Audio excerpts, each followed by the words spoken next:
Okay, so we are here to talk about programs with multiple functions and prepare you for graded assignment number 2, also known as Scrabble Score.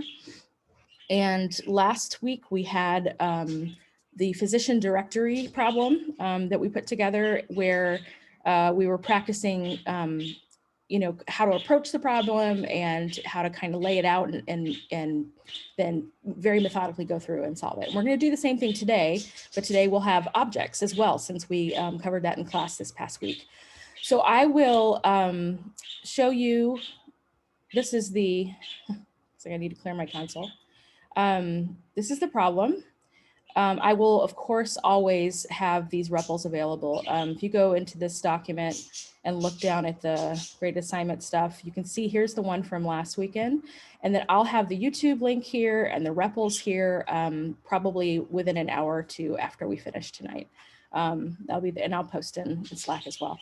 So we've got this document that I used last week that kind of just talks about how to approach functions. So let's just look at that before we even start looking at the REPL in depth. So when you have a whole bunch of different functions that are going to be needed to run a program that has user interaction, there's a lot of moving parts, right? So a good way to structure things is to have your imports at the top. I mean, that's just always done. You always put your imports at the top. But then your variables and data, then your smaller functions, and then one main function at the very end that will run everything. And that's the only function you will actually call outside of all of the other functions. And so, that's going to be helpful for us to kind of think through what order everything has to happen in, what goes together, what belongs to what, because there are, a lot of things here, and it can get easy to get bogged down in trying to remember, how does this object relate to the other object? What is this function actually accomplishing and how can I use it in conjunction with another function? And I've got a little girl coming across my desk, okay. So then, my general kind of recommendations is to plan it out before you code. This is from last week. It kind of shows how I have the instructions. You want to read through it carefully and kind of take stock of everything. What do you need? What do you already have? What kind of functions will you probably need to start to think that through? And you can make notes on everything, right? And we're not going to be doing that like live for this one, but I still recommend that. Like if you go back and start from scratch on this, I recommend, creating a little notes file for yourself and going through this process because it'll really help you think it through. And that's true for any program. And then be methodical, so we'll see in a second kind of how I set up the structure with the things that we already know, which in this case will already be there for you. Oh my gosh. Okay, my cat is like crawling all over the laptop. So I've got that, and then set some to-dos, which in most IDEs are highlighted very nicely for you and easy to look up.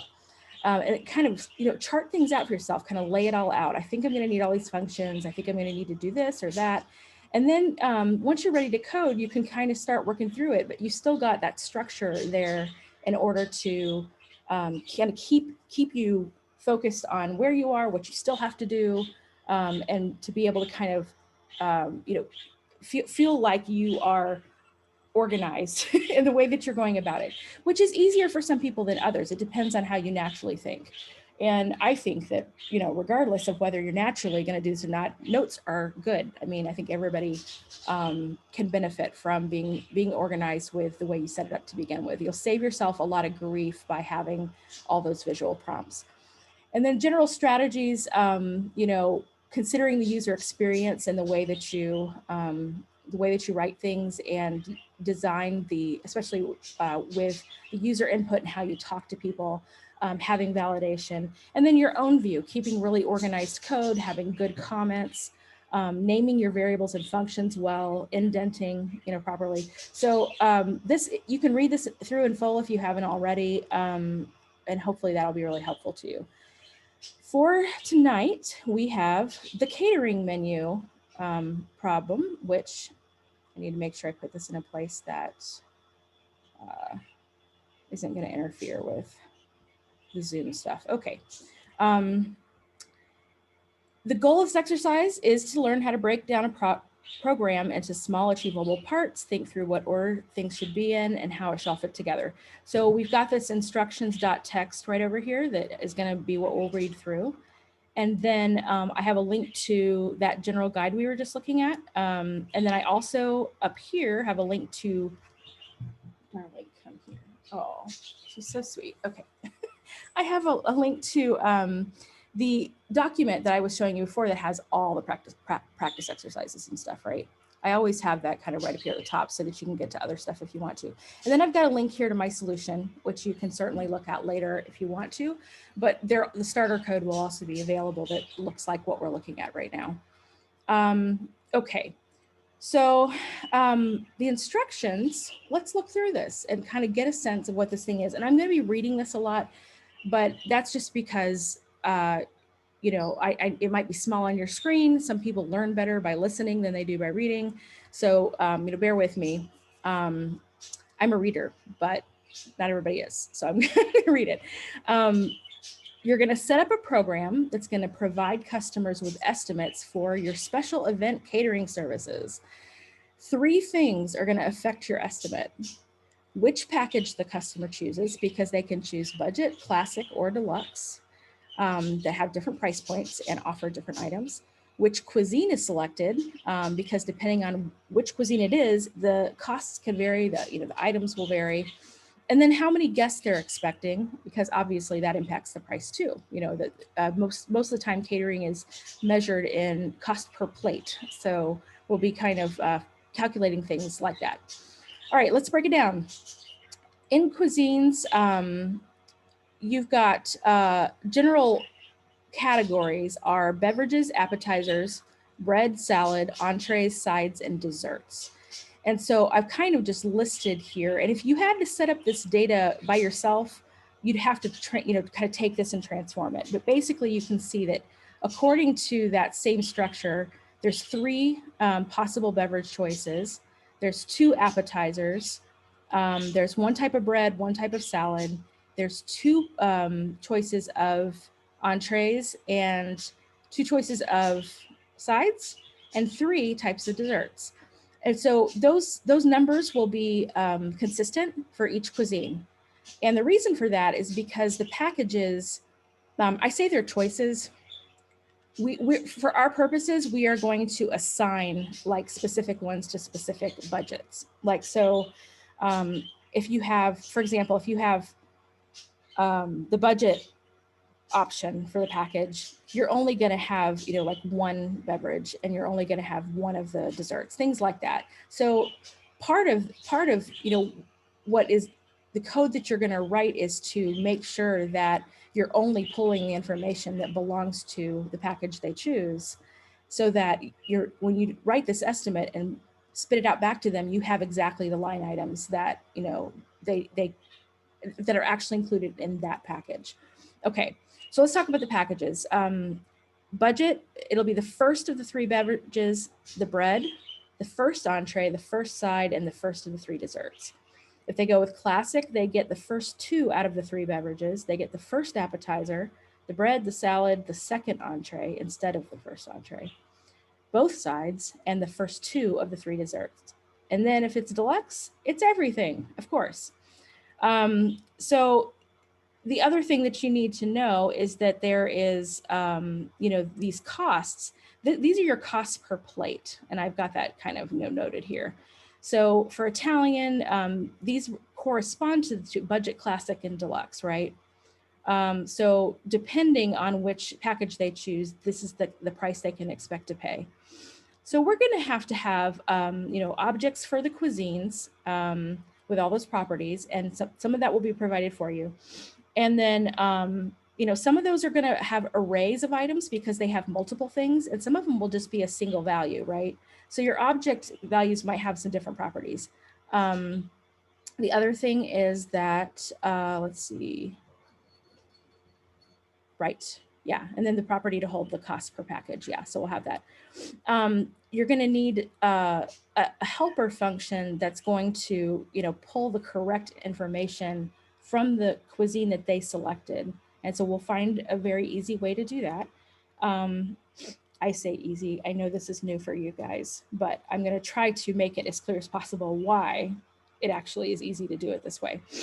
And then you're going to hold all of those in an array, so that so basically what makes it easy is if you have all of your cuisines and all of your budgets in arrays, and the user goes to select one, you can take advantage of the fact that those arrays have indexes, right?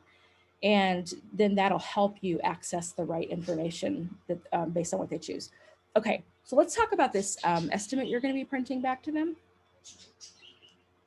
You're going to present the following information: their name, the number of guests that they expect, which package they selected, which cuisine they selected, and then the menu that's categorized with all the line items, as I was talking about before, the total price per plate, and the total estimate to feed all guests. And of course, that cost per guest, I've noted up here, it needs to be multiplied by the number of expected guests to get that total estimated cost at the end there.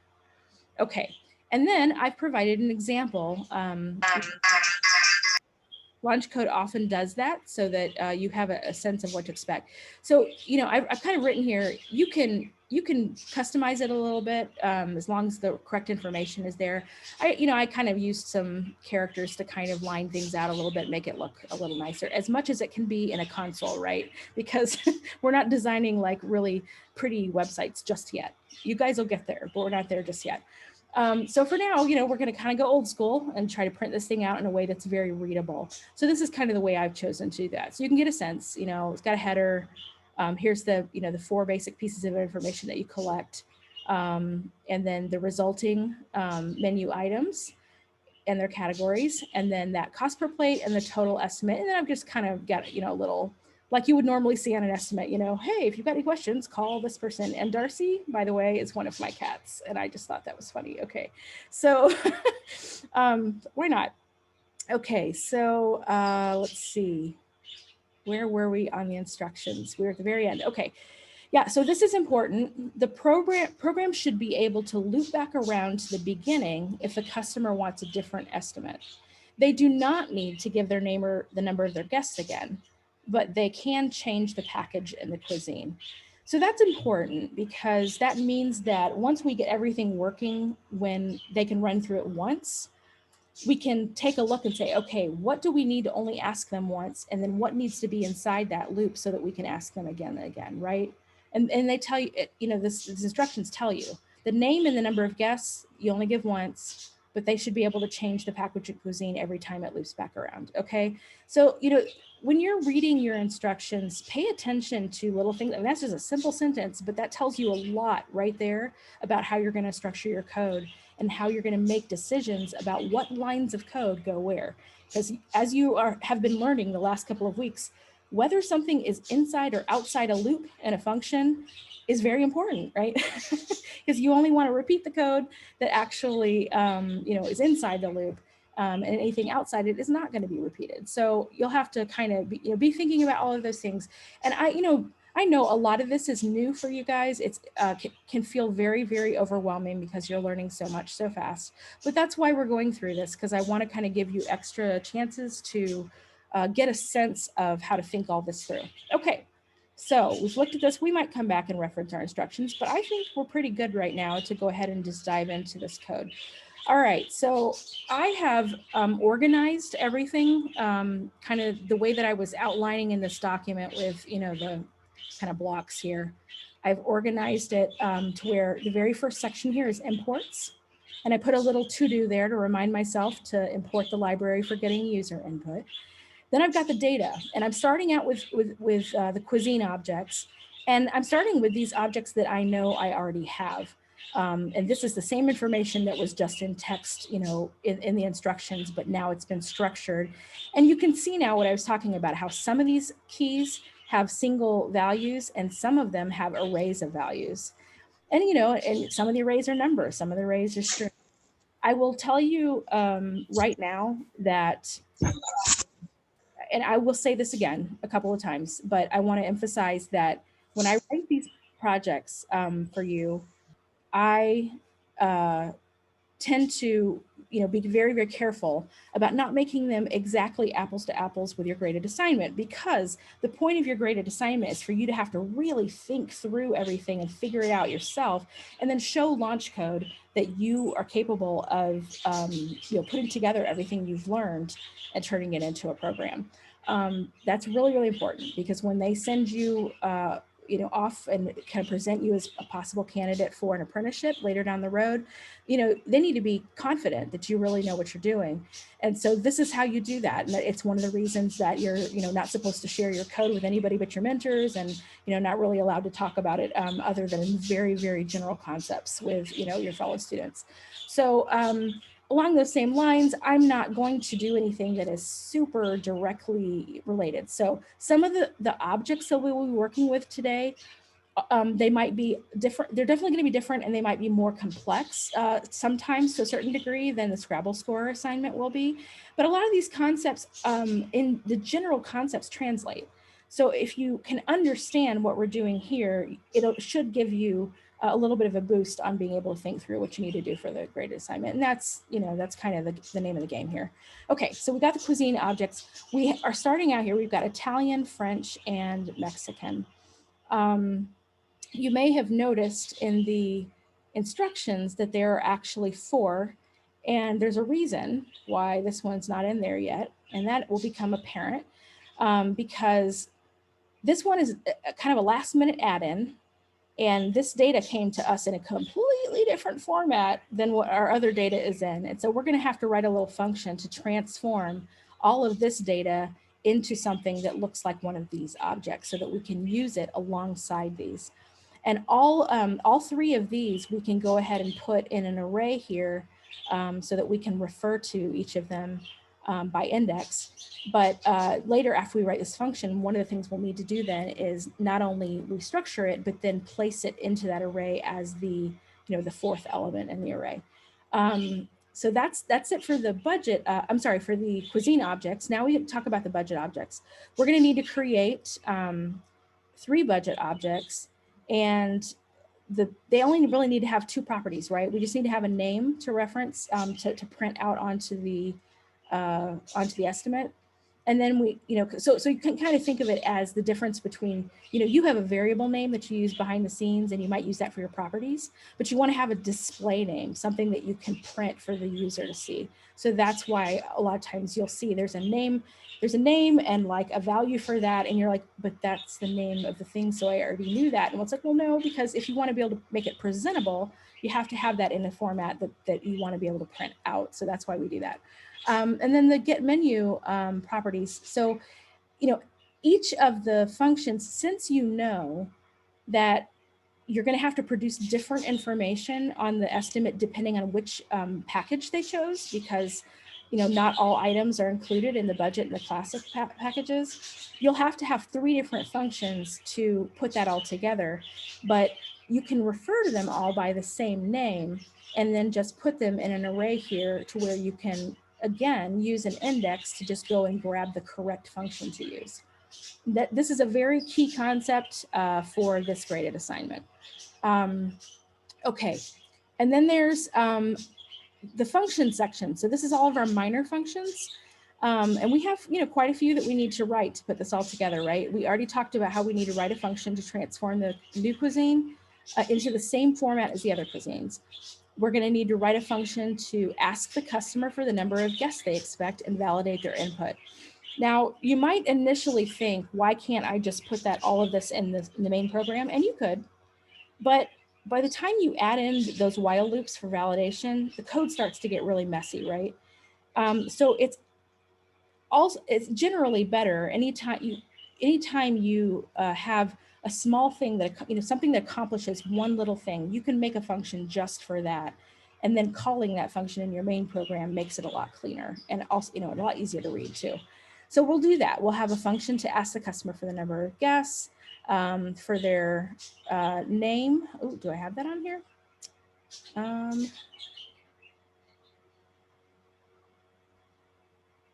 I may have accidentally deleted that one. Okay, so I'm gonna write a function to ask the customer for their name. Or maybe the reason I didn't do that. Let me check my notes over here. Yeah, I think the reason I decided not to do that is because I don't think there's really any reason to validate it. And the best, you kind of have to make these decisions where, what is it worth keeping it in the main function, or is it worth breaking it out into a helper function? And in the case of asking for their name, they can tell us that their name is R2D2 for all we care. And we will print it on the estimate for them the way they gave it to us. So we're not going to validate it. Therefore, it's super easy to just kind of go ahead and include it. It's, only a little bit more code than, breaking it out. And, it's actually less code, right, than having to write another function. But these things are complicated enough that it's worth actually breaking them out. So number of guests they expect, validate it. With the package, you're going to display the package options to them, get their choice, and then validate that input. Display all the cuisine options, get their choice, and validate their input. So this is all this data that we need from them, and we're going to have these little functions to handle each piece one at a time. Then this is where we actually have these, different menu options. So for the budget package, we want to, create a string that displays just that menu portion, pulling the right items by using the index that they gave us when we asked them which do you want to choose, and then we can actually refer to the correct function. And then this will, the name of this function is what the value will be for get menu in that budget object. Now, you may not know what that means right now, but we'll get back around to it, and then you will. And that is also a very key concept for assignment 2. And then so same thing here. We're going to do the same thing for classic, same thing for deluxe. Just make sure we have the right items to print out for them. And then the last thing here is, we've got these different middle parts of the estimate, but the entire estimate has a lot of other stuff, right? We've got stuff up here that we can put in without having to go and write a bunch of other stuff here. So we can kind of handle that inside there. And then we'll call, whichever one of these we need to based on their selection and get the specific information we need here. And then at the end, we can just put this stuff in. And so this function here is going to handle that. It's going to put the entire estimate together from top to bottom. Then we have our main function. This is where it all comes together. So write one final function to put it all together in sequence, and then to implement a while loop to ask the user if they want to create another estimate once you have their name and number of guests.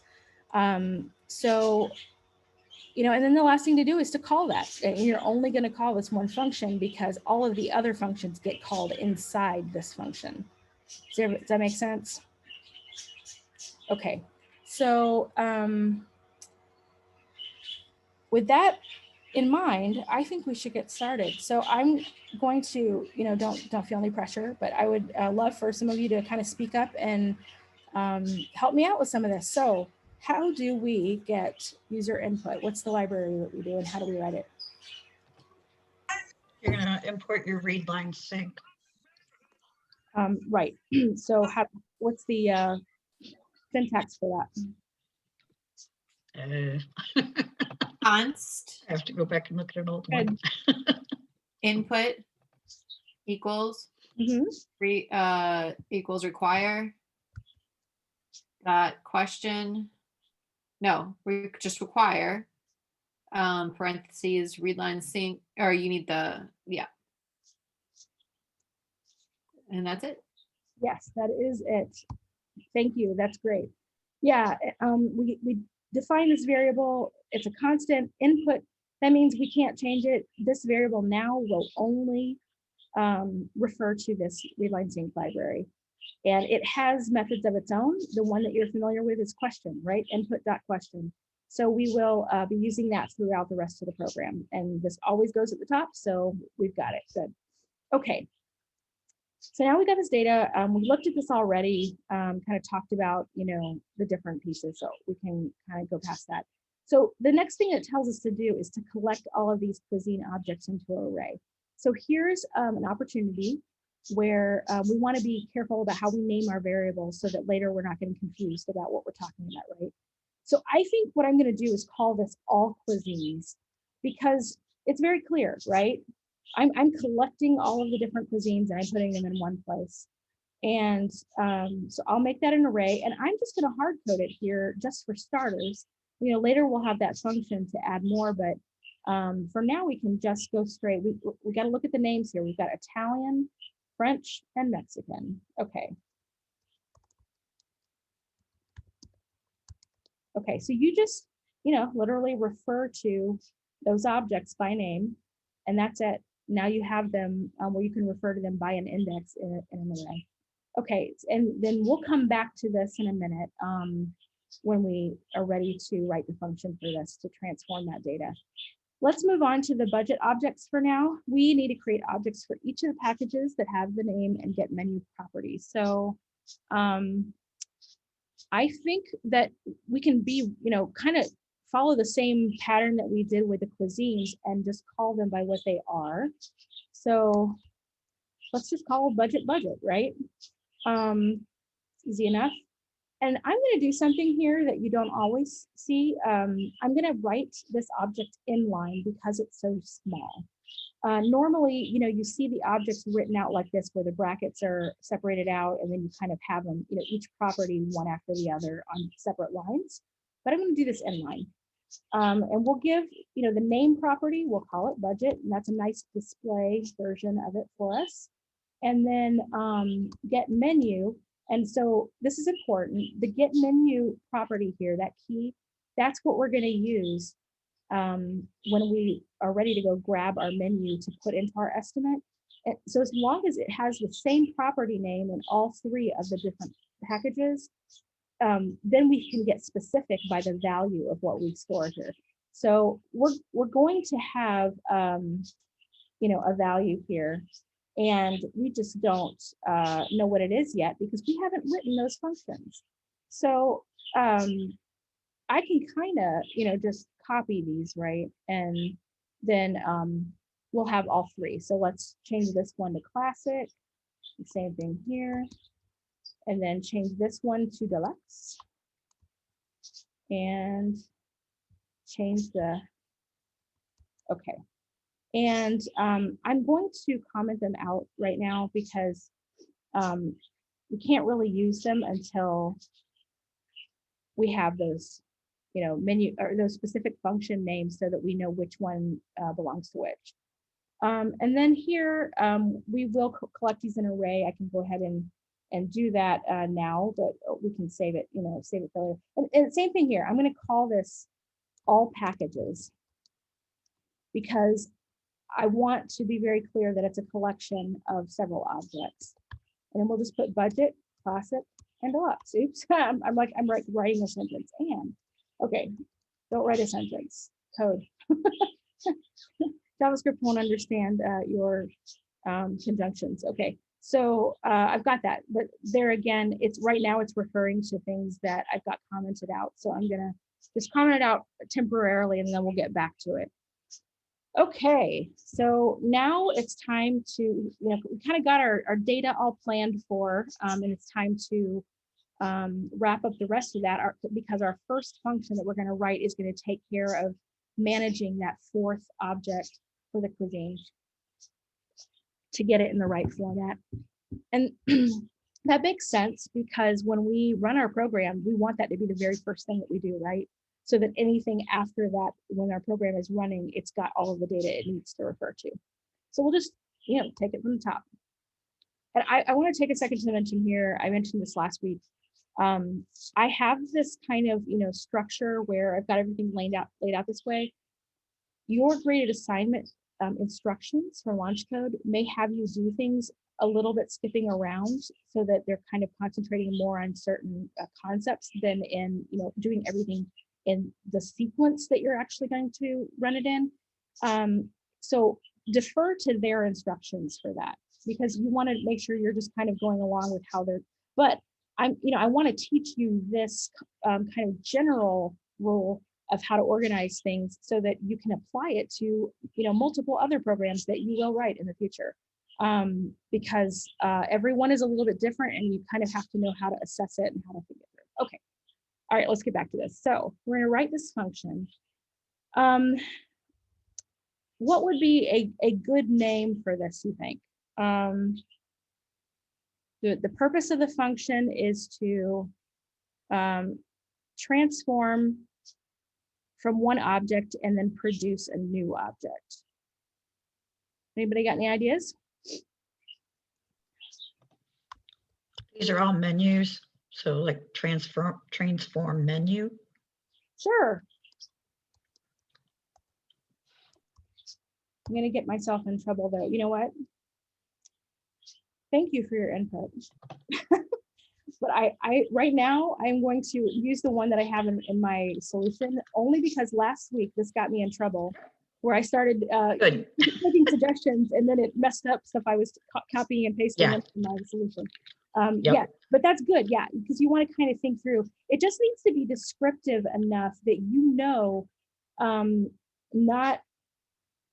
not just what it's supposed to do, like the mechanics of it, but what it's producing, what it's bringing back. That's really what you want to think about the most. I like that one better anyway.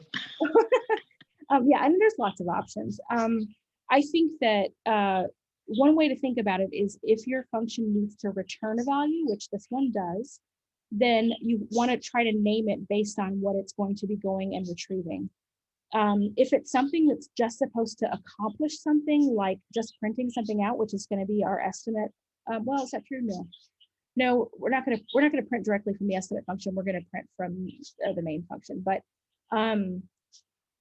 if you had something that was just like that, doesn't need a return statement because it's just accomplishing something, then probably you would want to name it after what it does rather than what it's bringing back. So just something to think about. Okay. And then this cuisine, we got to go back and look here at, what we're going to be pulling in. So this is actually, it's got a bunch of objects, but it's an array of objects, right? So maybe we should take in a parameter and call it array of objects, just to be super clear that that's what it takes.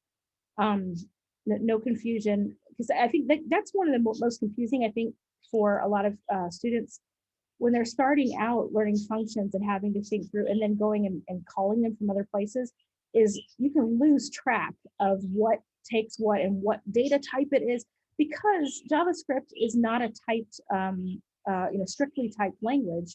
You don't have to like assign the type here. You just have a name.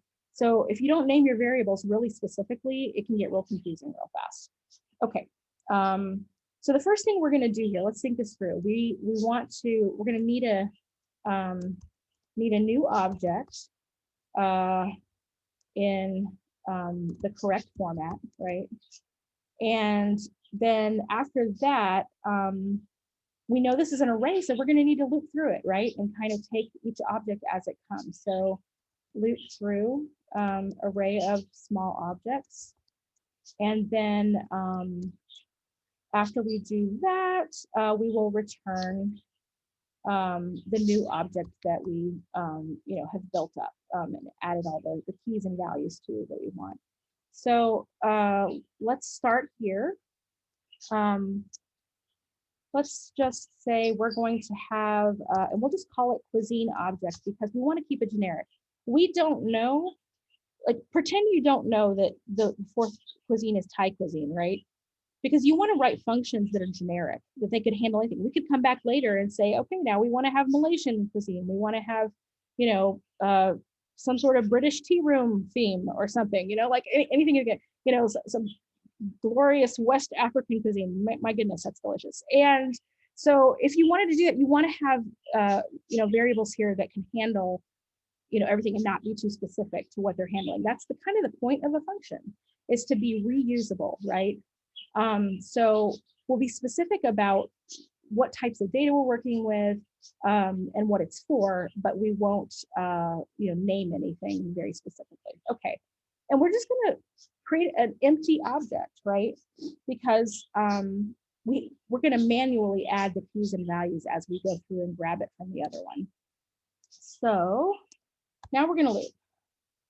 So let's say let I equals, we're going to do classic for loop, right? I is less than array of objects dot length. Oops, and then we'll increment by 1 on each loop.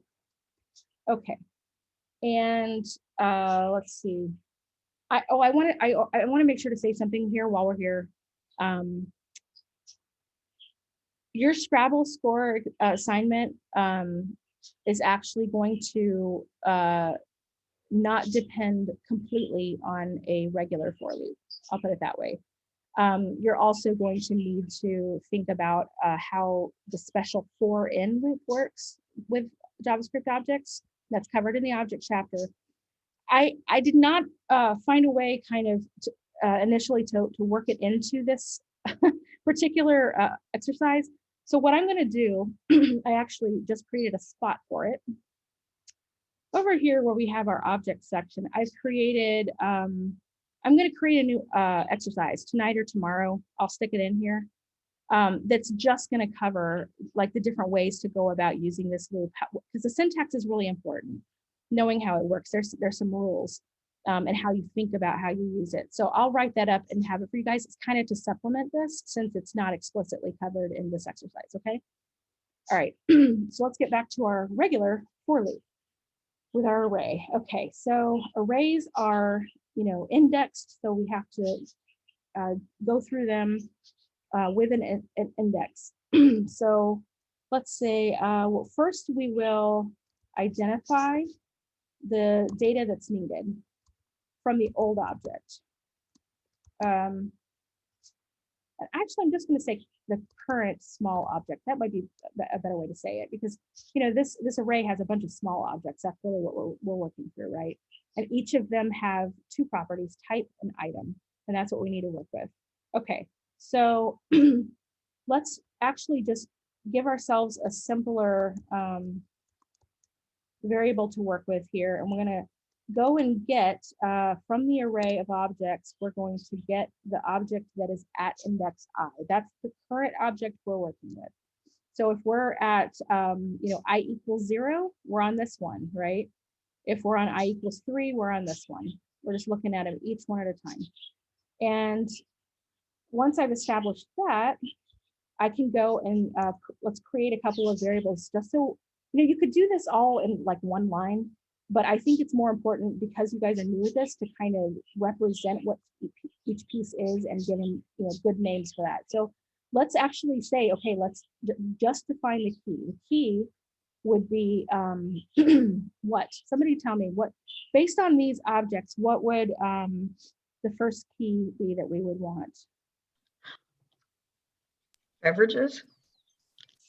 Site. Is that? Yeah, that's a good example. Oh. So yeah, if we were on this one, then yeah, beverages is Mhm. what we want, because we don't want to use this anymore. We want this to actually be our, Right. yeah, absolutely. Okay. Okay. So basically what we're looking for then is just to go grab whatever the value is at type, right? So we'll reference our current object that we've just defined, and then we'll just go get the type. And that'll bring back the value and we'll store it in new key. So we're going to do the same thing now, if I can get my mouse to cooperate, there we go, for the new value. And that's going to be current object dot item, right? Same thing. We just want the value of our new key value pair to be whatever is assigned to the item key for this object. Okay. So we've done that, and then the last thing to do before we loop around again is to add it.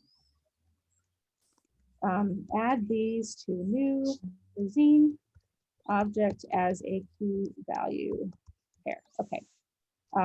Cuisine object. So this is how you can assign something. It's very similar to the way you assign a value to an element in an array. It's a very similar syntax. But in this case, we're referring to the object. We refer to, we say what the key is going to be. And in this case, we have a variable, so there's no need for quotes or anything. We're just referring to the variable. And it stores it as a string. So we're cool there. All right. And then we set it equal to new value, same thing. This is just, this is storing whatever it got from, up here, if it's an array or a string or whatever, and that will now be assigned to this key in the cuisine object. Is that clear? Okay. And we're going through and we're doing that one after the other. So when we're done, we should have an object that looks just like one of these, right? Because we've gone through one at a time and got the information we needed. So let's write our return statement. Can't forget that. And we're just going to return the object, the whole object. Let's do something. So, one of the things that I like to do, I skipped this at the beginning, but I do like to set up the main function first, just so you can kind of use it because if you are doing this sequentially, this makes it really easy to just kind of run everything and not have a bunch of like crazy extra places that you're calling functions just to see what's going on as you're testing things. So let's actually just do this real fast, and then we will do a test to see if it's coming back the way we expect it to. So for here, I'm going to call it run program, and it does not take anything in.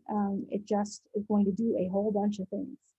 And then down here is where we actually call it. And so, I don't need to set it equal to anything. I just need to run it. So I'm going to call it right there. So now, let's say that, the first thing that we wanted to do for this, we decided was to make sure we have this data handled.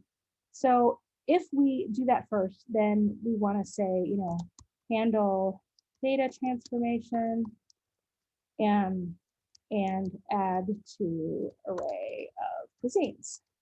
And so the first thing we'll do is say we're going to go get a new cuisine, because we know that what that object is returning is actually just the new object. It does not do anything with the array yet, right? So we're just going to go and get it.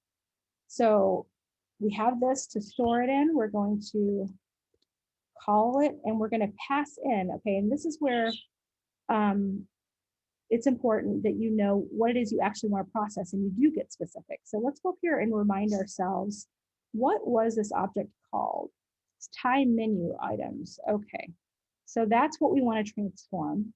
So let's come down here and put that in, and then we'll place it in our array. Let's just test for a second to make sure this is what we are expecting, right? And I'm just going to put this as a temp. I like to mark things like that for myself so that I know when I'm like something that I can take out later when I'm done, after I'm done with the development phase or something. Okay, and clean up my code. So let's run it. We've got a run program, so this should run, and it's going to call the other function, and there it is. Okay, so it looks like what we expect. All of those types are now keys, and all of the items are now the values for those keys, just like we needed them to be. Okay. However, now that we've tested that out and we know that it works, we do not want this anymore. And you can either comment it out for now, or you can go ahead and delete it. We've done it, so I'm confident that I can just go ahead and delete it. I don't need it anymore. Okay. But what we do want is to make sure we push it into that array. Otherwise, it's still not accessible later on. So now we've got this all cuisines array that we created, right? That holds the first three. And we're just going to use the push method and put that new cuisine right in there. And so now, again, let's test this. Console log all cuisines. So we're just going to go get that whole array of what should, now we're expecting all four of them to be in there, right? So let's go see what happens. Yeah, good. So we have our array. You can kind of see that up here with the main bracket. And then each object, Italian, French, Mexican, and Thai. So we were successful. We got all four of our cuisines are now ready for use in the program that we are about to write. or finish writing, I should say. Yeah. Okay, so now we can get down to business. We can start working on some of the functionality of this in terms of how we interact with the user, right? Which is where it starts to get a little bit exciting and fun. Okay, so we said that the next thing that we needed to do for this, I'm gonna pull that out. The next thing we needed to do here was to ask user for their name. And, you know, while we're at it, let's go ahead and just kind of map this out for ourselves, right? We said we're going to ask the user for the name. We need to ask user for their number of guests. And right now, let's not worry about the while loop that we eventually will have. Let's just make sure that our program can run once. And then once we know that the code for running it once works, we can fuss with what belongs inside the while loop, okay? So let's just kind of keep going with this without the while loop. We're going to ask user for their preferred package based on their budget. Ask user for their preferred cuisine.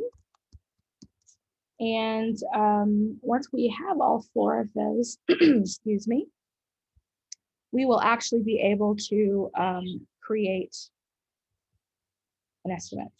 So the first thing we have to do is actually build the estimate. So we're gonna, call that function that puts it all together: the top part, the menu part, and then the bottom part.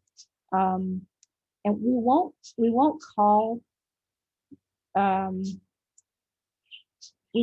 any of those smaller functions that we're putting into the budget objects that have the individual, like different types of menu line items, because those are going to get called in the estimate function. So we don't need to call them from here. The estimate function will take care of that. So you're basically having a function that relies on a helper function that relies on another helper function. Okay. And this is the way code works. You want to break things up into small pieces and then only use them where you really need to use them to keep things as clean as possible in each function. Okay, we'll build the estimate and then we will print the estimate. And then when we're done with that, we are eventually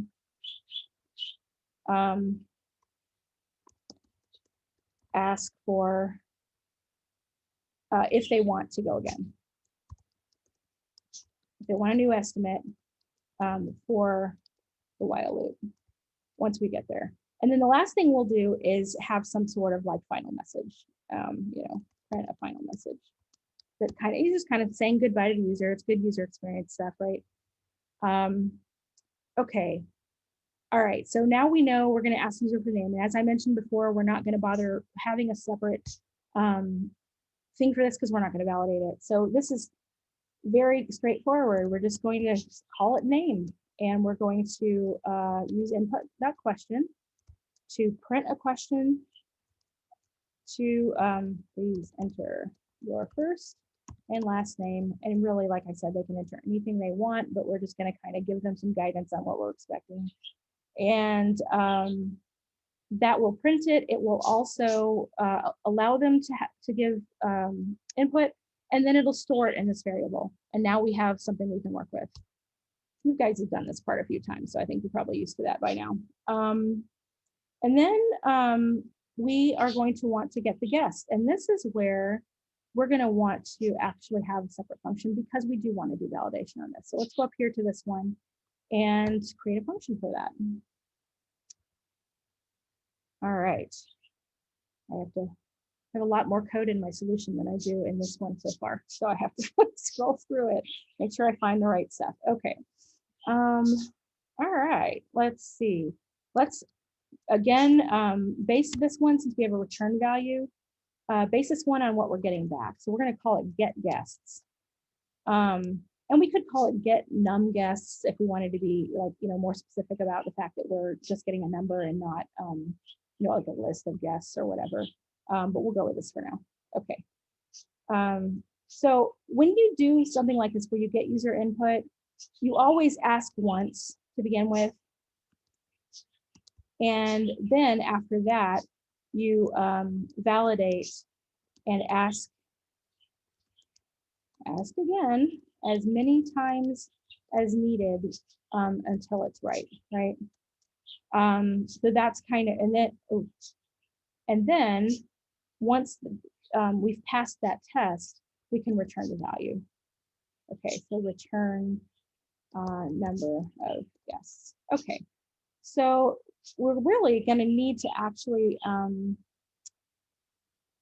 yeah, we'll just establish the variable here because we're going to ask them the question. Let's ask, yeah, I'm going to copy and paste this because it's faster.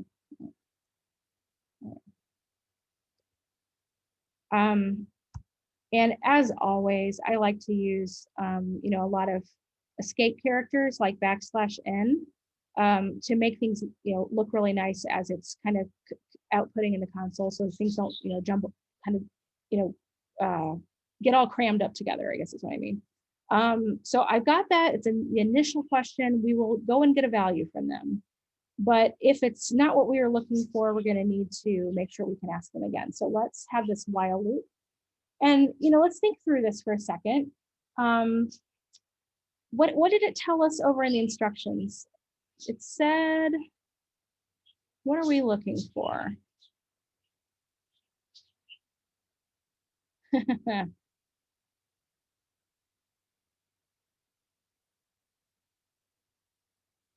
I don't see it, and I must have accidentally taken it out, I guess. Sorry about that. Okay, so I'll have to add this back into these instructions, but we want to make sure that it's only between the range of 40 people. No, I'm sorry, from 20 people to 400 people. Okay. So yeah, sorry, I didn't realize, unless I'm just missing it. I did not see, or maybe, yeah, it's not here either. Okay, I'm sorry about that. Okay, so between 20 and 400. Okay, and then we also want to make sure that it is in fact a number, right? Because it will not be useful to our program. We won't be able to do our calculations if it's not a number. Okay, so I said I was going to copy and paste this. So we'll check to see if guests is less than 20. We'll check to see if it's greater than 400. And then we will also check to see if it's not a number. So, and this is a great little test you can use, a little test for that Boolean, you know, either is or is not a number, right? So is not a number, and make sure both ends are capitalized, just evaluates that variable and then comes back with true or false. So here we would be saying we want to ask them again if it comes back true that it is not a number. Okay. Now we can ask again, and you'll notice this time I've phrased the question a little bit differently. And I told them, you know, again, oh yeah, okay. So yeah, I have it here, but then I'm going to repeat it back in a way that is, you know, a little bit different and just say, you know, please try again. So depending on what your initial question was, sometimes you want to rewrite when you ask again to make it even clearer for them what they did wrong, so that they kind of know what to do differently, right? In this case, we kind of, you know, gave up what it was to begin with, but that's okay. All right, so we've got that, and then we just return that value of guests once it's been cleared, that it is actually a number and it is within the right range. Okay, so let's add that in to our function down here now. So here again, I can just call this guests, and I'm going to make sure that's what I've actually called it in my solution. I didn't. I called it num guests. See, look at me. Okay, and that is more descriptive, like I said. Okay, and we're going to call the function. So this is a lot like kind of what we did up here, where we were going to get that new cuisine object. So we called the function and then stored it in that variable and then used it. So now we're going to store it in this variable so that we can use it. So we'll say get guests, and it doesn't take any sort of parameter. It's just going to run and then return that value, and we'll see what happens. So let's see if it works. And I'm actually going to, I'll console log it for a second, just so we can actually make sure that it was stored properly, right? So let's run it. Please enter your first and last name. Hey, that's working already. All right. We can cater for as few as 20 people or as many as 400. Okay, so I'm going to try to break it, right? I'm going to say I'm having a very small dinner party of 12. And so, nope, sorry, has to be between 20 and 400. I am having a massive blowout of 500 people because I have all the money in the world. And nope, doesn't work. And then I might say, A, B, C, D, because I don't know why. Because my cat walked across my keyboard. And so then, again, they said no. So, okay, let's do 120. 120 sounds reasonable. And then, we've just printed that to verify that it did in fact store it. So num guest now holds that value. Okay. All right, let's clear this. And now we're going for the preferred package. So we're going to pop up here and do the same thing. We're going to find out which one they want. Let me get where I want to go. Okay. To save time, because we are already an hour in on this, I'm going to copy and paste this over, and then we're just going to talk through it. Okay. All right. Let me spread it out a bit. Okay, so I'm calling this get package index, and I'm not calling it get package. Why would I do that?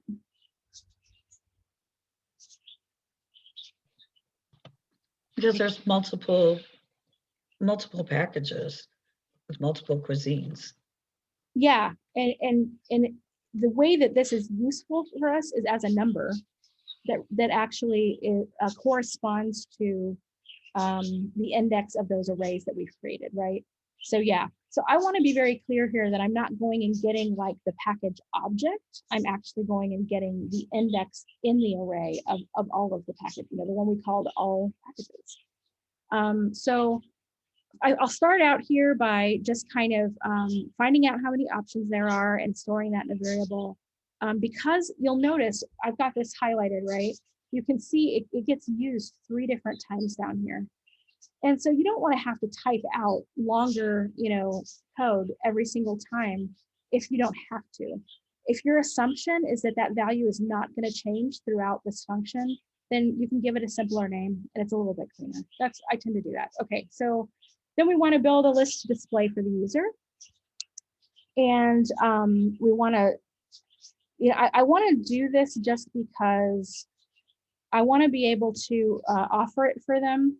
And in some cases, I may offer it to them again. It doesn't look like I did that here, but it's a lot easier to just throw that in as a nice little variable and build it bit by bit, because this is a loop, and you can't really just kind of do that in the middle of a string or whatever, right?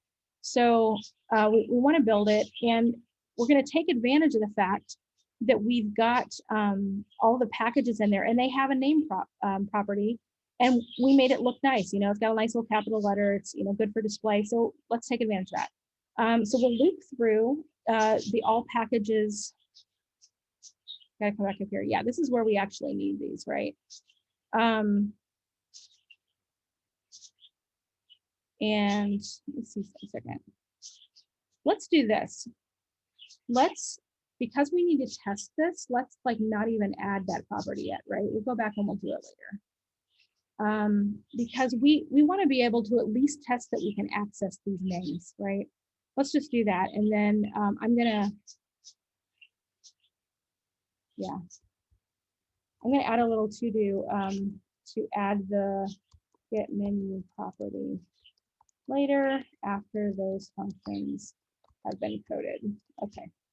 All right, so we have this all packages. It's going to look through them and check for the name, and whichever one they choose, that's the name that'll, or whichever one we're looking at, that's the name that it will be presented to the user. So this little loop will do that for us. I've got these escape characters in here just to make it nice, where it's each on one line and tabbed in a little bit. And then I've done something interesting here that you definitely can take advantage of in your programs, which is to use the index of this loop to display what number option it is that I want them to do rather than hard coding it. Because if you're doing a loop, you can't hard code, option 1, option 2, option 3. So you have to do it this way. But that's the beauty of the loop with, an iterator like I. So we'll do that. And then I've got a little dash, and this is a template literal, of course, so that I can, use these little placeholders. And then I refer to, the particular package at index I and its name, and then it will build that string up with 1 on each line. Now down here, I can start asking my question, which catering package you like. Now that's just a regular console log. I chose to do that because I broke this up, right? So keep in mind that console.log and input.question are very similar. They both print things to the console. The only difference is that input.question allows the user to respond, and it brings that return value back, okay? Which console log doesn't do. All it does is output. But you can make choices about what text you actually want to put for the input.question, and anything you might want to just go ahead and console log ahead of time, depending on how you need to lay things out. In this case, because I built options, I knew I was going to need to kind of build it in separately. I just decided to do it, in pieces, right? So I ask which one they'd like. I display the options that I created up here, and then all I just kind of do is say your choice. That's actually the prompt for their input, and that's going to be stored in package index. Okay. And we'll see how that looks in just a second when we run it. So this while loop, again, we are making sure that package index is at least 1. And the reason for that, you may have noticed right here that I put I plus 1.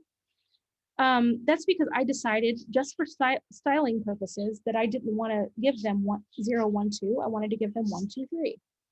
If you do that, you have to make these adjustments. And that's why down here, when we return the value, we subtract that 1 back out, because at that point, we need it to be an index. So it needs to be 0 indexed and not 1. So that's something to keep in mind. Your Scrabble score assignment, I'm pretty sure anything that they ask you to do that's like this, they're going to have you do it 0 index, so you won't need to make these adjustments. And I didn't do that, last weekend with the physician directory problem. I kept it 0 index, but I wanted to show you what it looks like if you want to make those adjustments, if you want to present it a different way than you actually store it, ultimately. Okay, so To be on the safe side, could you just create a second variable and just have it as like display index? yeah, you could. It's redundant, but okay. You could.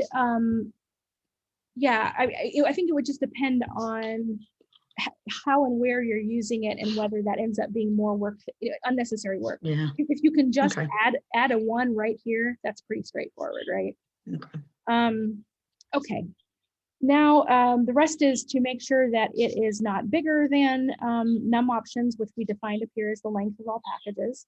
And then we want to make sure that it is in fact a number, just like we did with the number of guests.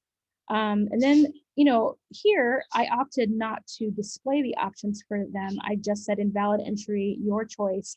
And then I just kind of gave them a hint of it needs to be, 1 through whatever the, last number is. And in that case, it's the length, since we are doing 1 indexed for these and not 0. Okay. And then once they get it right, we'll return it. So let's go call this. Remember, it's get package index. So come down here, ask them for their package, and say let package index equal, and we'll just call it and see what comes back. And then we will verify that our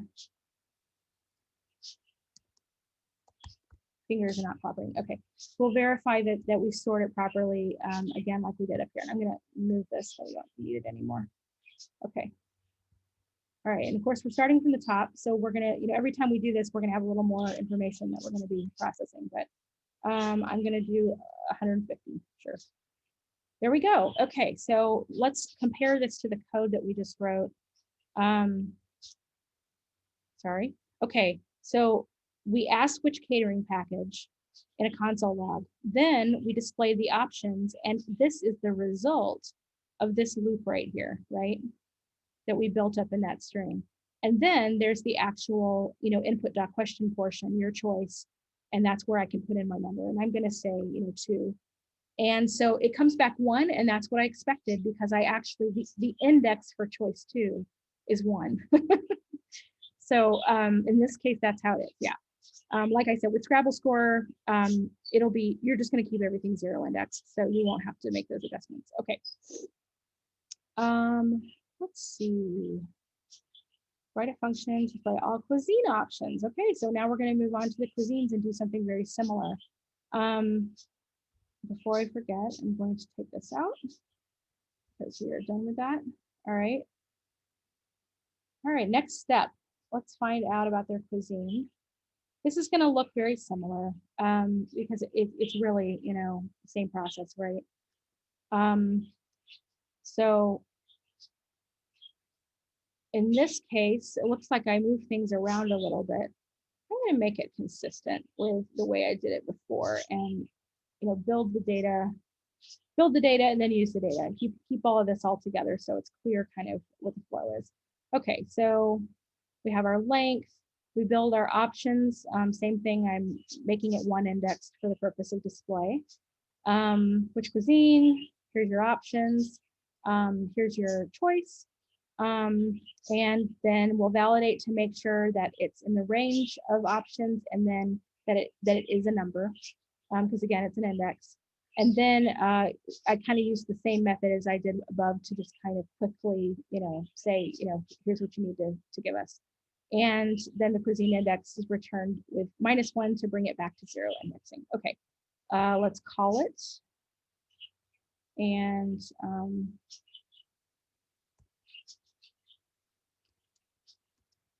let cuisine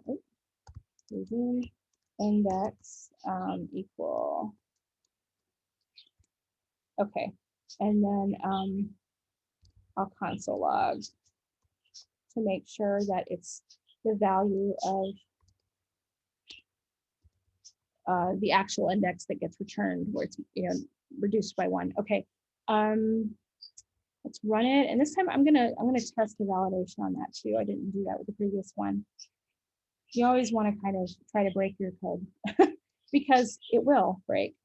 And REPL's being slow. Come on. Okay. Sometimes I put a space in there to force it to update. I don't know why you have to do that sometimes, but okay. So it's asking me, I'm going to say I want the deluxe package this time. Sure, why not? And then what cuisine would I like? I want cuisine 0.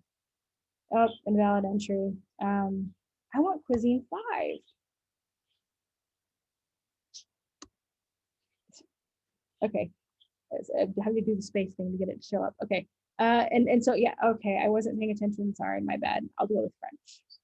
So I've got 2, and then the index for that is 1, which is correct. Okay, so we got that working. All right, we are on to our menu to add. So we've got all the information we need from the user. We got their name, their number of guests, their package index, and their cuisine index. So we are at the point now where we can build this estimate and print it for them, and then see if they want to keep going. And we'll worry about that in a minute. So the building the estimate part, in order to do that, we actually have to handle these other 3 functions first, right?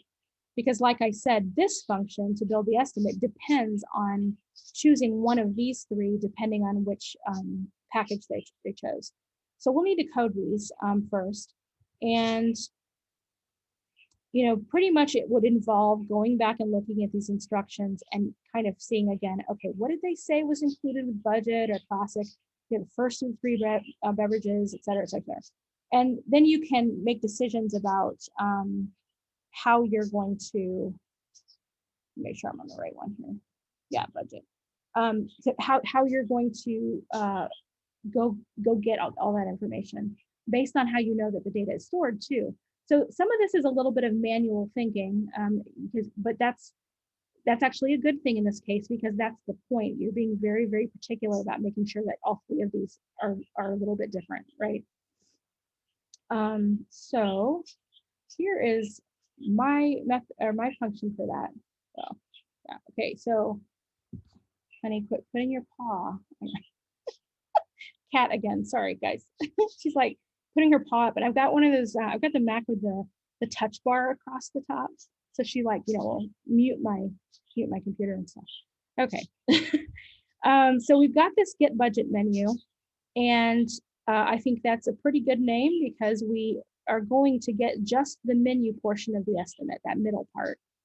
And it's specifically the budget menu. And we're passing in the cuisine index that we got from them so that we know which cuisine to actually go get and display information for. Because you kind of got things happening in multiple dimensions here, right? It's not just about which budget or which package they chose. You then have to have something that can handle, this could be any one of all of the cuisines that we have. So we have to be able to handle that too. So that's where this comes into play. So then we can give ourselves a nice variable so that we don't have to keep typing this part in over and over and over again down here. We're just gonna, call it this, and that way we can use that from now on.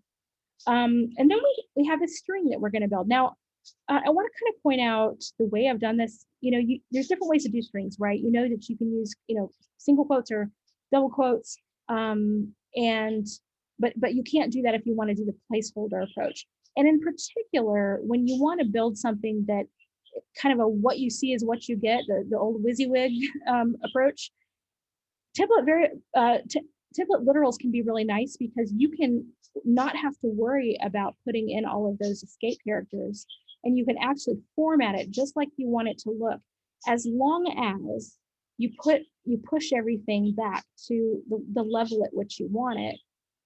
So that, like, most of the time we would tell you keep things indented, right?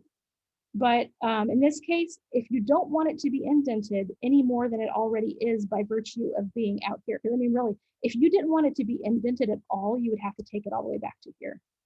But in this case, it's okay. I don't mind that it's going to be, indented a little bit. But yeah, it will literally print what it is in relation to the left side. So you can actually, kind of do this exactly the way you want it. And so I'm just going to lay this out, right? I've got my menu, I've got my nice little lines to make it look nice. I'm listing my categories. And then this is where I'm going and being very particular. I went and I looked at my instructions, and they said, you only get the first of the 3 beverages for budget. You get the bread, but you don't get the salad. So we're skipping the salad. You get the first of the entrees and the first of the sides. And then you get the first of the desserts, right? So that's it. It's a pretty simple menu. And then we're going to return this string menu, that whole thing. And then we will be able to insert that into the estimate after, when we're putting the top, middle, and bottom together in the other function. Okay, so I've done the same thing for these. And now that we've kind of talked about it in depth, I won't need to do that again, but we'll just look at the data. So I did the same thing, just whittled it down to a single simple variable so that this doesn't get out of control. And here we see, this time we've got the first 2 of the 3 beverages, and we've included the salad, and we've got both of the sides instead of just one, and we've got 2 of the 3 desserts. So this is, good, because now we have very unique, different responses depending on which package they choose, and that's what we need. Okay. And then the last one, of course, is deluxe, where you go all out and you get everything. And so now we have all this stuff. And I still am very careful to refer to it the way I want with these placeholders, because I want to make it look nice, right? So I'm going to say, first item, comma, second item, comma, because I'm a big fan of the Oxford comma, and the third item. And in this case, it doesn't matter because it's just a single value. There is no array of values. But you can be fussy, like here, I'm not going to use a comma because there's only 2. So I was very fussy about kind of how I placed everything in. That's what's so great about template literal. It makes it very easy to do that. All right, so we've got those 3. Let's see. I'm gonna do this. I'm gonna just have a little temporary. I'm gonna I'm going to comment this out for a second so we're not running everything. And I'm just going to have like a, temp dev testing type thing, okay? And I'm just going to call get deluxe menu and just see what comes out. I need to console log it though, right? Because it's returning a string, and otherwise we will not see it. We won't know what it looks like. Okay, and I have to pass something in. So let's go with Cuisine Index 2. Why not? Okay, yeah, and now we can see what that looks like when it comes out. And if I was to, do it again and maybe all the way to the bottom, there we go. And maybe this time, do the budget menu. And just choose one, we can run and see. Yeah, so really, really simple French, menu there. And then here's where it gets really interesting. We aren't really ever going to actually call them by name though, are we? Because the whole point of putting them in an array was to make it easy to refer to them the same way. So we can actually go and say that we want to, let me think about this. Yeah. So this is at the point at which, in order for this to work, we have to go finish that array, right? Or finish these objects. So we're going to add this second property now, and every single one of them is going to get the same property name, where it's going to be, in this case, get budget menu. And then in this case, let me back this out. Okay, there we go. And then in this case, get menu is going to be get classic menu. And then here, it's going to be get menu. And it'll be the get deluxe menu. Okay. Couple things to point out before we go back down to test it. You'll notice that I don't have any parentheses here. Why? Why would that be?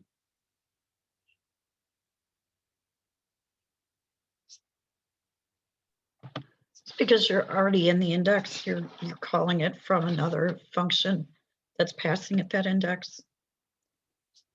Yes. Yeah. So basically what you want here when you're just like storing the function in a key, and you do this when you have a variable too, you just want to reference it. You don't want to call it. If I put the parentheses here, like things could go really haywire. So you don't want to call it until you're ready to call it. And then when you do, you'll use get menu with the parentheses to actually call it. So let's actually test that out now. Let's say that we want to, and we have to remember, okay, we are, all right. So this is how this works. Instead of saying get budget menu, we're going to say that we're going to console log all packages, and then we're going to choose, let's choose the classic package. Oops, that would be one. And then we actually have to reference the generic name for the function, right? And then we use the parentheses to pass in the cuisine index. Did everyone follow that? Does anybody want me to explain it again? And do the last part again. So it was packages, the index, and then the generic get menu. And then what was the last part? This is where we're passing in the cuisine index, because each of these requires that we pass that in. Oh, the cuisine index. Okay. Yeah, so that it knows which cuisine to pull the items from. Gotcha. Yeah, so if we go back up here and look at this, we start with all packages. We give it, we use bracket notation to refer to which one of these we want. This, so I'm choosing classic, so it's going to go and it's going to look at this object, and then when I do that, dot notation with dot get menu, that's where it knows, okay, this is the specific function that needs to be used. And so and then all I have to do is use the generic name for it, get menu, that's actually the property of each of the package objects. And then I pass in that cuisine index, and we should get the result that we want. So let's try it. Yeah, here we go. So we got, and if I go and I do it with, a different different cuisine. Oops. Wait, property beverages of undefined. Classic menu, get menu. 218. Okay. This may or may not actually be a real problem. I'm not sure. I wonder, did I choose 0, 1, 2, 3? We have 4 cuisines. Oh, no, we don't have 4 cuisines. Aha. Think about this for a second. I didn't run the program, which means that we never ran the first part. To add that in. So that doesn't exist because I'm out here testing. So that's actually a really good reason to, of course, keep doing your testing from the main program. But in this case, because we haven't written the actual estimate one yet, I just wanted to test it. But yes, that's why it doesn't exist, because we haven't actually built it, and unless we're doing it inside the run program function. Okay, so instead we'll just do 0. Yeah, there we go. And if I change this one to 2, we should get a different package. Yeah, so we have more items. If we go back down to the basic package for the same cuisine, suddenly lots of food is going to disappear. Yep. Okay, so does everybody kind of get a sense of how that's working? We have a way to have a combination of the package they chose and the cuisine they chose, and to get a very specific list depending on which combination of those it is. All right, I'm gonna comment that out, put this back up, and we're going to go build this estimate now. So we have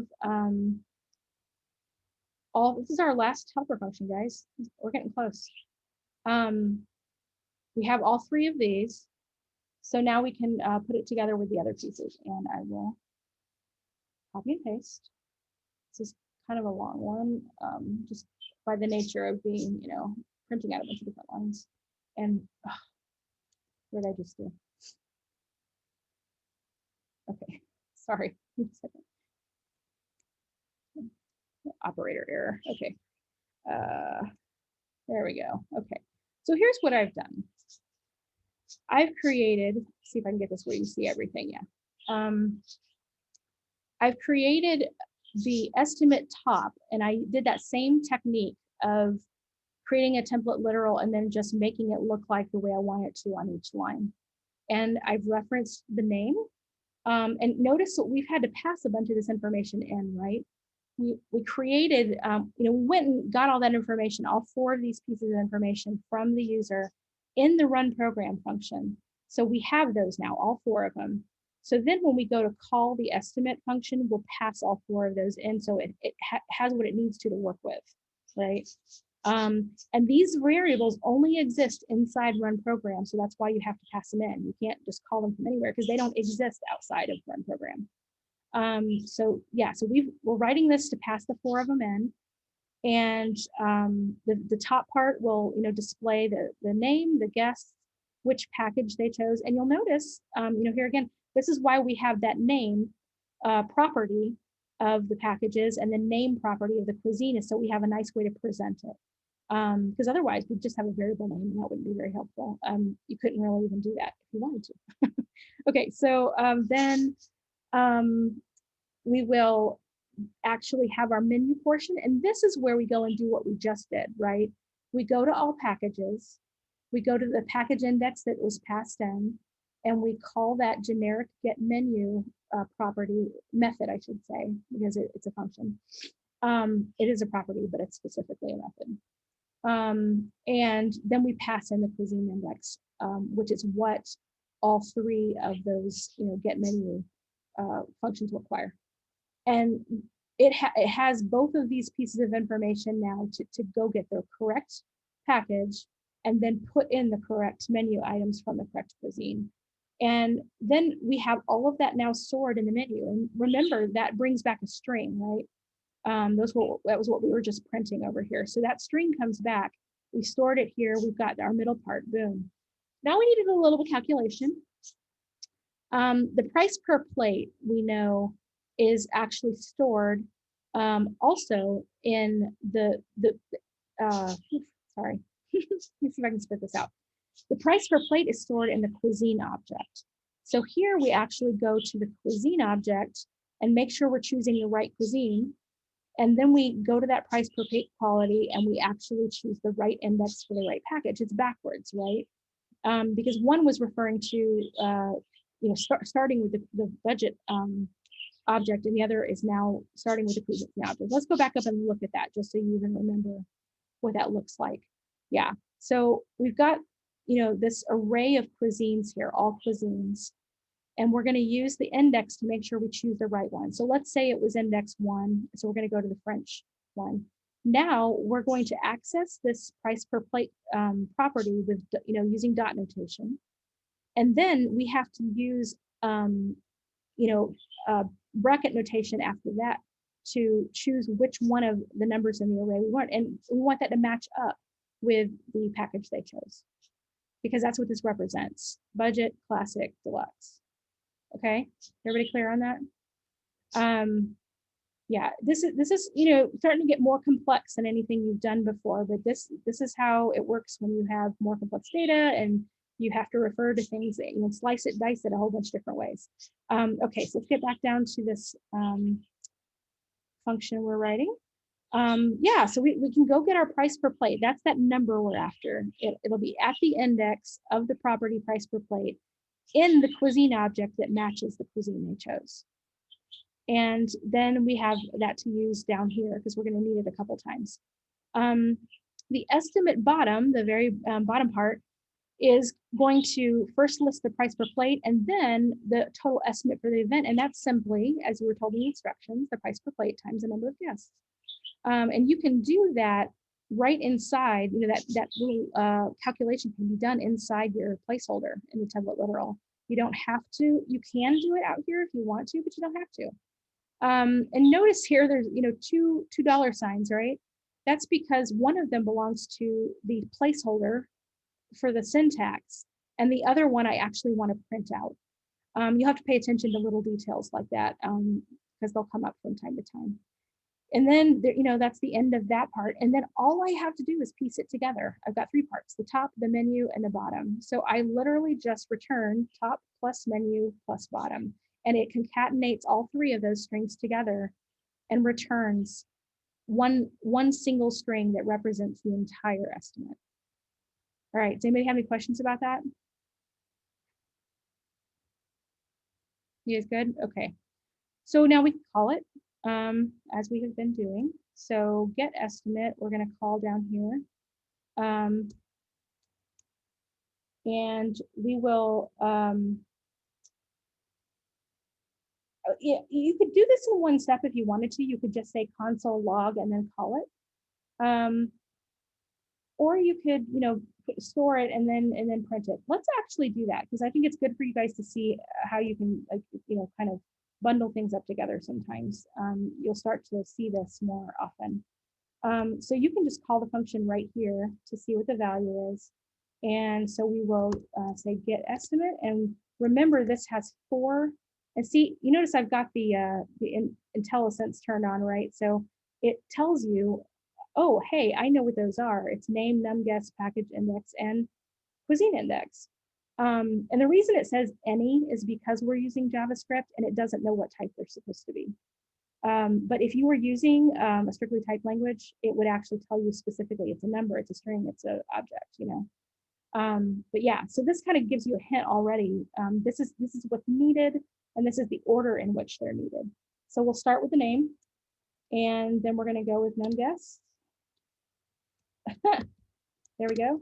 And then package index, and then cuisine index.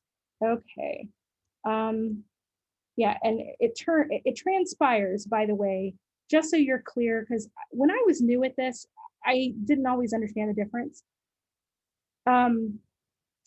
We're passing these in as arguments of a function. When you're looking at the function and you're looking at the parameters, you call them parameters when they're just like generic variable names that you're going to use inside your function. When you get down here and you actually call it and you are passing things in, those specific things you're passing in are arguments.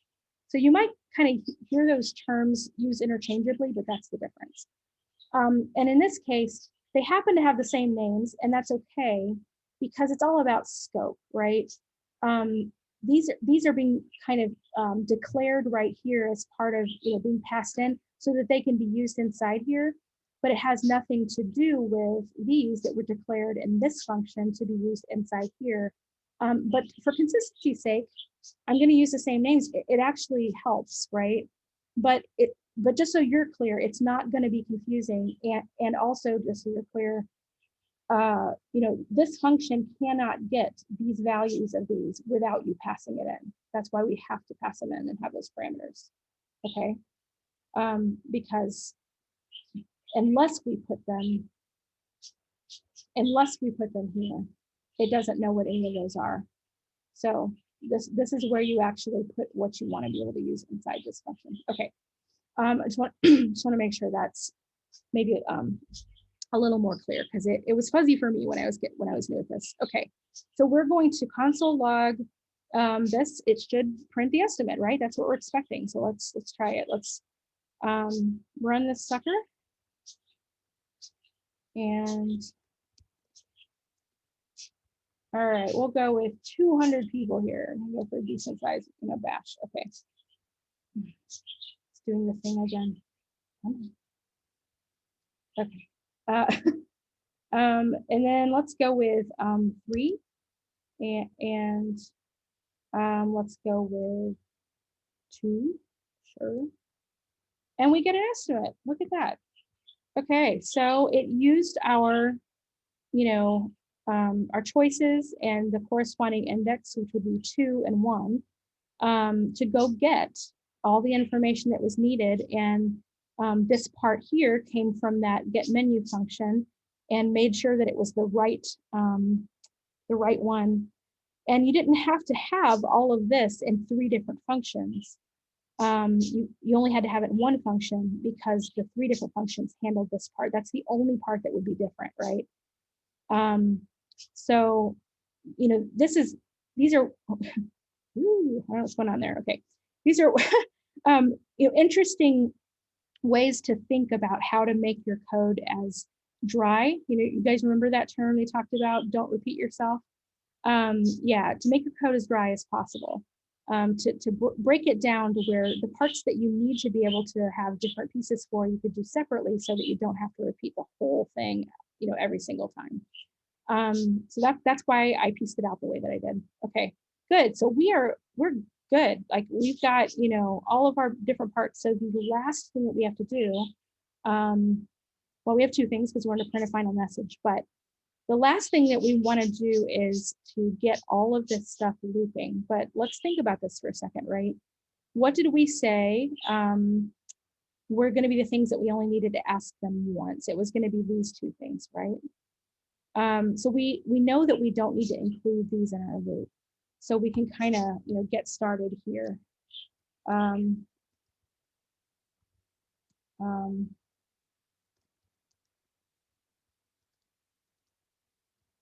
Okay, I'll just say, yeah, loop to repeat estimate portion. Okay, and then asking them if they want a new estimate, that's going to need to be inside the loop so that it can decide whether we're supposed to end the loop or not, right? That's the thing about while loops.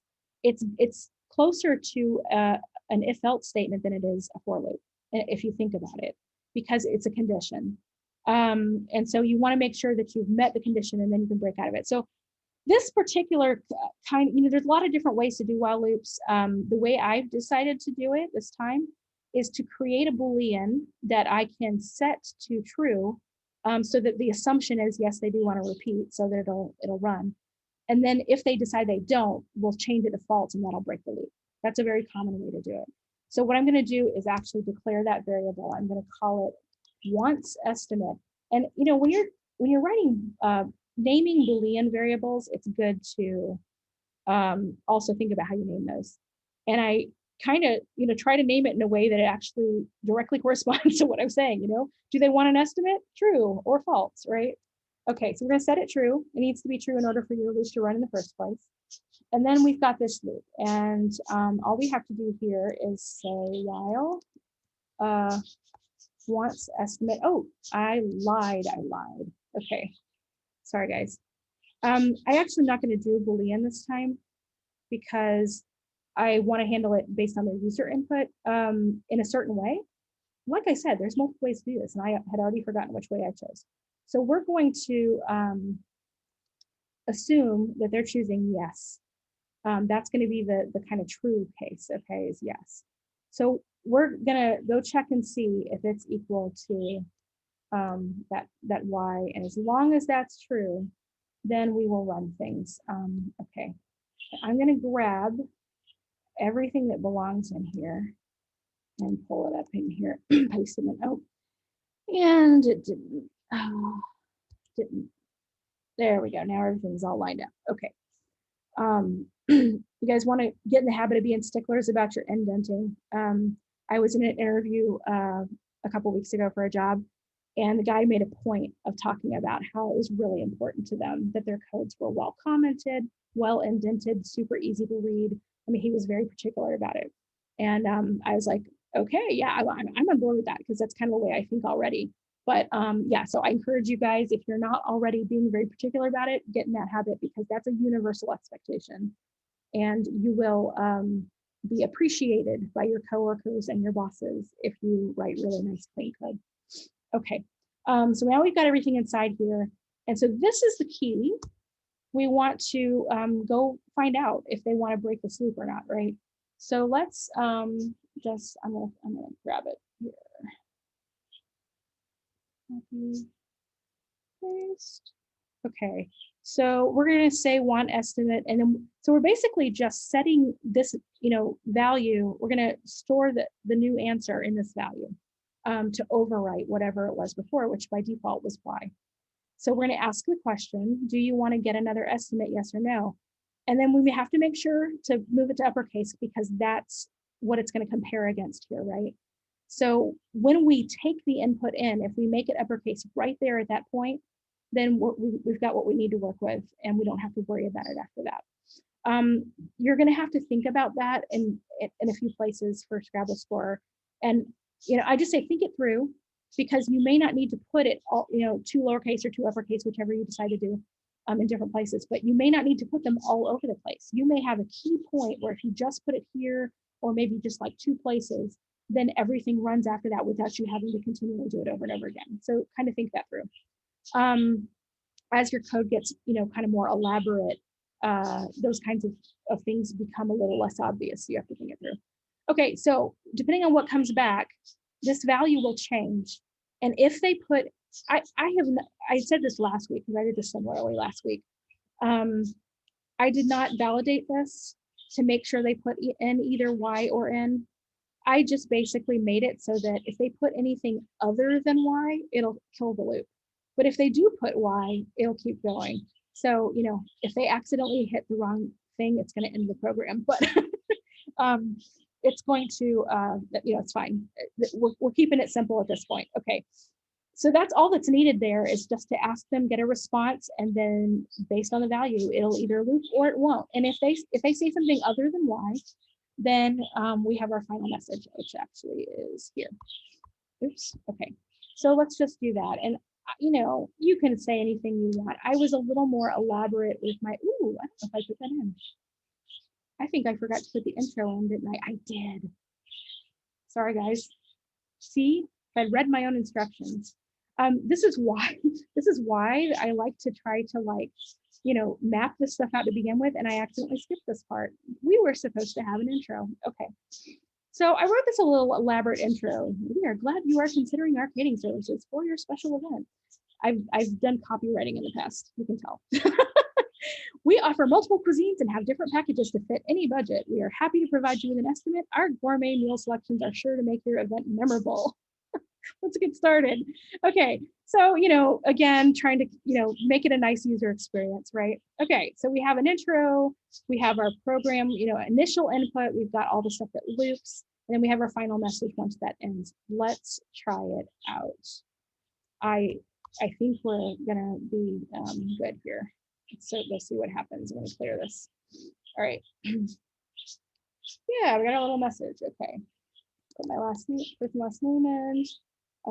Let's go with 220. Sure. I'm doing that many people. I'm going to be on a budget, right? And then typing sounds amazing. Okay. So I get an estimate, and it tells me, what the basic items are for the Thai menu on a budget package. And I get my, total estimate, and now it asks me, do you want to get another estimate? If I say yes, it starts back over at the top. Which catering package would you like?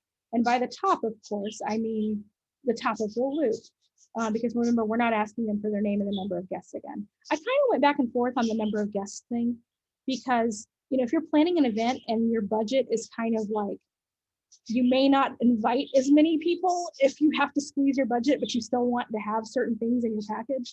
That could actually be a variable, but I decided to go, I flipped over and decided to just make that a one-time thing for our purposes. Okay, so now I'm gonna try the classic, and I'm gonna try Italian.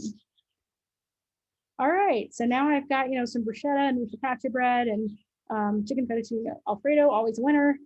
And then I'm asked again. This time I'm going to say no, and it thanks me for stopping by. So we have a program, folks. All right, so it has been over an hour and a half. So who has questions? I'll just, before I stop recording, if there's any questions that other people would find helpful, I want to make sure you can have a chance to ask them now. This is really helpful, and especially the transforming the data, because I know that was part of the Scrabbler project that we have coming up. My comment is, every time you run this program, you're transforming that new information into those objects, which in most instances, it would be in a table, and you would have a program outside of this program that would do it one and done and store it in your tables. Yeah, no, that's absolutely correct. I think I will say this, there's multiple ways to solve Scrabble score in that regard. And actually, when I was a student and did it, I went back and looked at my code the other day just to see how I had done it. And as I have mentored and seen lots of students do it, since I was a student, I've been just amazed at the variety of ways that people approach it and the way that they, do things. And I actually did do it outside. I did it, so that it does it when it compiles it, but before it actually starts running it, things. And then I, as a mentor, when I looked at the way that they had kind of the example solution for the mentors to use as a gauge, that we can look at behind the scenes, they actually put it all in the run program. And I was like, oh, I think their intention here was just to teach you guys kind of how to put it all together that way. And that's actually why I did it this way, is because that's kind of what they're going for. But you are absolutely correct. These kind of, standalone little programs and applications that you run. I mean, it'll be the same thing at the end of Unit 1 when you're learning Angular. Nothing you're doing gets saved in a database, so you have to kind of just test your thing out. And then as soon as you change a line of code, a character of code, it's going to refresh it in your browser, and anything you just did is going to disappear, and you're going to have to start from the beginning, because it's not persistent. Persistent means that it saves things to databases permanently. So, you're right, and obviously it's because of your experience that you picked up on that. I don't worry about it for now, because you're not expected anywhere in Unit 1 to work with a database. I wouldn't know how to do it in this language. Yeah. Well, you'd have to do it like through an API, so right. Yeah. So yeah, don't worry about that at all. And for this purpose, it's okay to run it. And just because I know that Launch Code has structured part of their solution that way, that's why I decided to actually include it at the front of here and actually call it, inside rather than just doing it somewhere out here outside all the functions.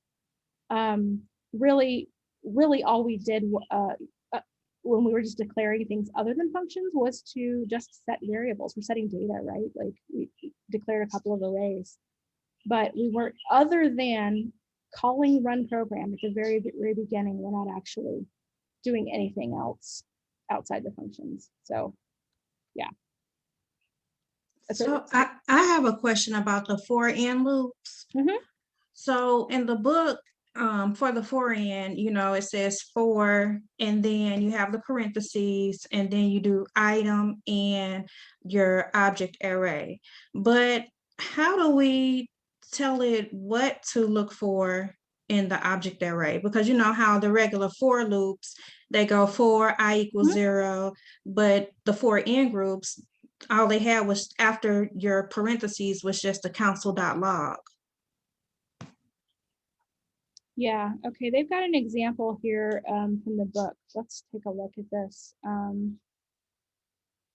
Yeah, okay. So we can just do this real fast so that it's part of the whole session. Let's fork this. And all right. So here's the thing. You're absolutely right. When you, and this is actually kind of like a thing that's beautiful about objects. One of the reasons that it's great to store things in objects is because you don't have to know the index of something. It's not about what order things are in, it's about what the key is. So, but because of that, you can't use a regular for loop because you don't have an index. So that's why the for in loop exists. And you would say, oops, for, and then instead of declaring let I, you're going to give a variable name to the property, so that it's going to go to the properties one by one. So can we use like keys? If we just wanted to use keys, can we use keys, or do we have to give it a different name? You absolutely can. Yeah, you can just say let key in tortoise one. Yeah, just like that.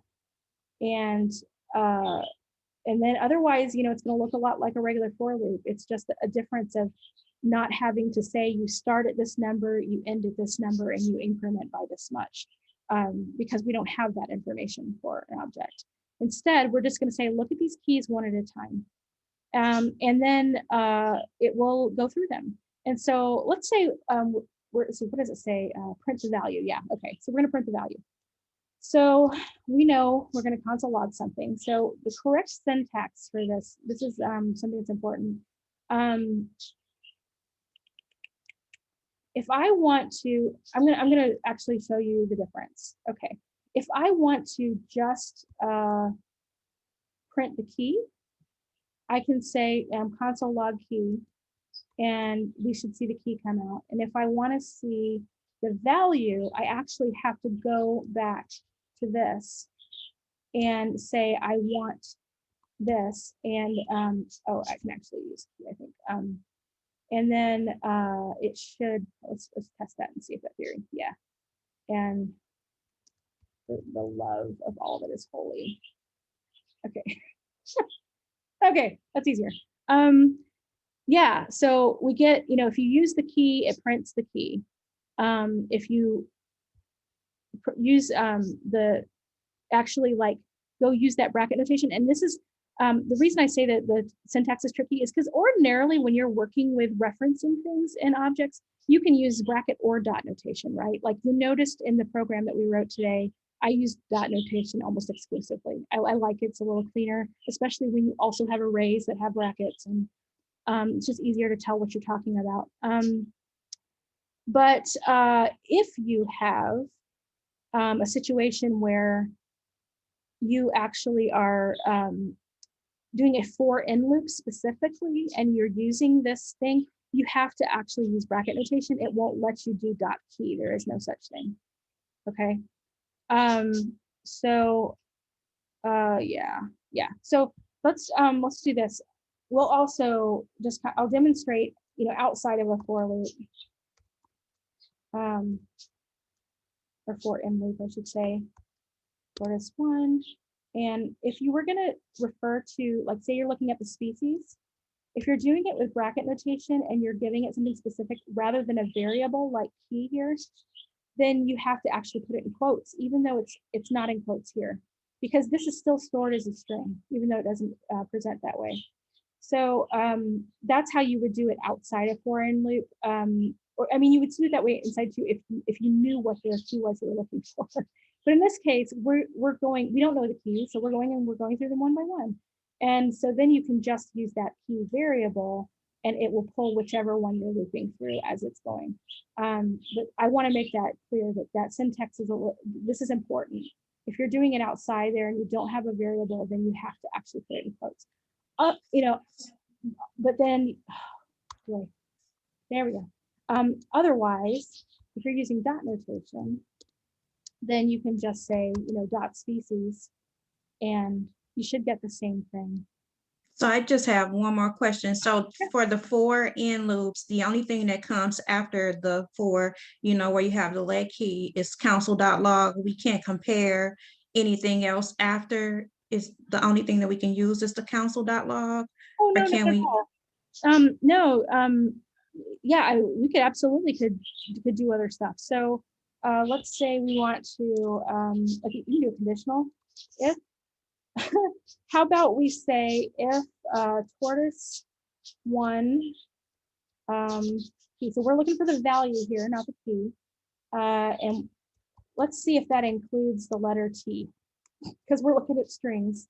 Oh, except for some of these are numbers, right? So this should be interesting. All right. Includes T, then we will print. I found it's, oh my gosh, not print. I'm sorry, guys, I'm in Python over here. Write and print. I've been in multiple languages lately, so my head's all over the place. All right. Okay, console.log, and then we will just say, I found a T. Okay. Yeah, see, it's gonna break it because it got to, I think it got to a number and it didn't know what to do with it. So we could also say if type of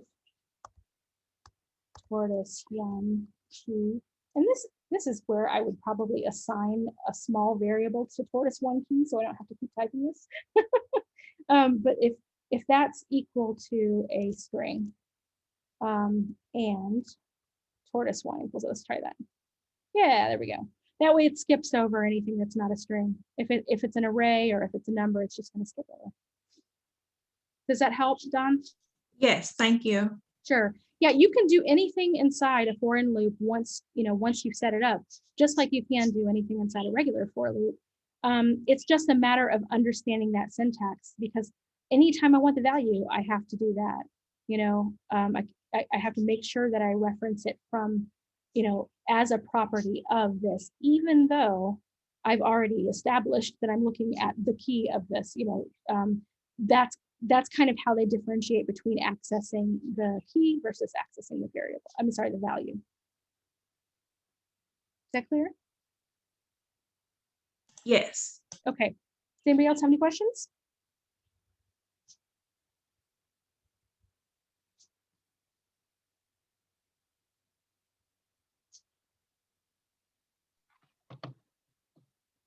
Nope. These have been great. Thank you.